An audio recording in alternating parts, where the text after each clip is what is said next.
I definitely think for the foreseeable future, we'll definitely see some changes. The first is just online's here to stay, and hybrid is our new reality. And one of the big changes is when you go hybrid and you have a virtual component, it really requires a different skill set, marketing skill set, and technology. So that's going to be that'll be a big change. There's predictions out there that we're going to cap the number of people that can attend an event. So let's say you're used to having 500 and now you can have 100. I think the marketers are going to have to vet maybe a little bit more to try to find out who really is genuinely interested in attending this event. Despite the eagerness of the slide we looked at with, hey, we'll go to any size event, I do think that we will see the majority of smaller events, at least to start, probably well into 2022. And then I think there's really going to need to be a compelling reason to get people to go to in person. They like that convenience and flexibility. So they need to figure out a way, how can we draw people away from the computer screen and get them in person?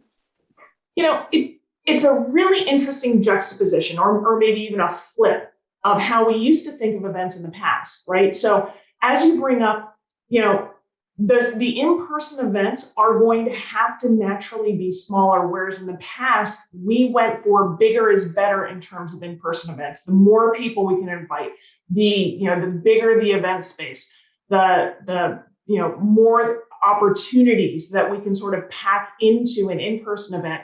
That feels to have completely flipped to where the in-person events are actually going to be these smaller, more intimate, perhaps more selective gatherings, and the bigger events are actually going to be online. Does that feel in line with what you're seeing in terms of response from the survey? It does feel in line. It does. And not to say we won't have those mega events. I think we will. It'll be interesting to see what happens this fall and winter in terms of that. But I think you're right on with that point. I think this year is going to be fairly reflective of the past. Not many people traveled last year, so there's a lot of pent up vacation. Hey, I'm ready to go. I'm ready to go. So I think it's going to be really slow this summer, particularly for in-person events.